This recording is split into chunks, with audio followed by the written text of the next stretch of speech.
যাদের হাত ধরে বা ৭১-এ বাংলাদেশ সৃষ্টি হয়েছিল, সালাম ভাইরা যুদ্ধ করে বাংলাদেশ সৃষ্টি করেছেন।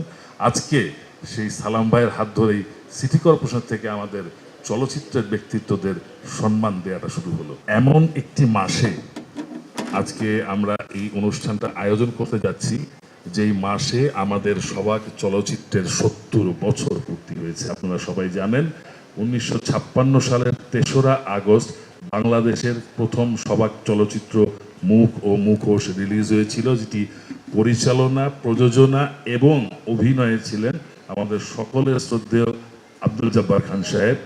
এবং সেখানে আরও অনেকেই অভিনয় করেছেন, পূর্ণিমা সেনগুপ্তা সহকারে। তারপর আমাদের অনেক বড় বড় শিল্পী যারা আজকে নেই, সোনা মিয়া যারা আজকে নেই, তারা অনেকে, ইভেন আমাদের কামরুজ্জামান সাহেব যিনি সালমান সাহেব নানা, আমাদের সোনা মিয়া যিনি রেহানা জলির বাবা, আমাদের পূর্ণিমা সেনগুপ্তা যিনি আমাদের জসিম ভাইয়ের শাশুড়ি ছিলেন।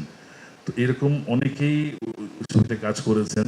আজকে তারা অনেকেই আমাদের মাঝে নেই, অনেকেই নেই বলতে কেউই নেই ধরতে গেলে। সাইফুদ্দিন সাহেব নেই, ওই ছবিতে ছিলেন। আমাদের বিলকিস বারিয়াপা নেই, ওই ছবিতে ছিলেন। এরকম অনেকেই আজকে নেই।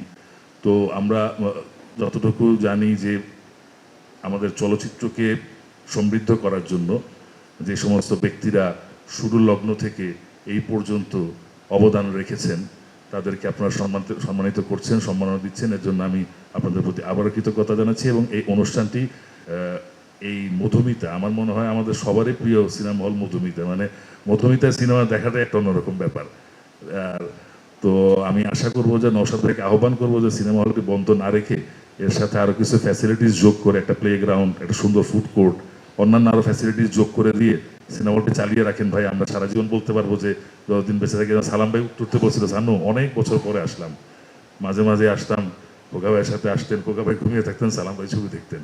তো আমাদের কোকা ভাইয়ের স্মৃতি বিচরিত, সালাম ভাইয়ের অনেক স্মৃতি এখানে, দিলারা আপার অনেক স্মৃতি। এই কারণে এই সিনেমা হলটিকে আপনি জীবিত রাখেন প্লিজ, এবং এখানে আরও ফ্যাসিলিটিস যোগ করে দেন। ইনশাল্লাহ আমরা ভবিষ্যতে আমাদের সরকারের যে প্ল্যানগুলো আছে, তথ্য কেন্দ্রগুলো আমরা সিনেপ্লেক্স করছি, সরকারের প্রযোজনে ছবিও নির্মিত হতে পারে, হবেও, আলাপ আলোচনা চলছে।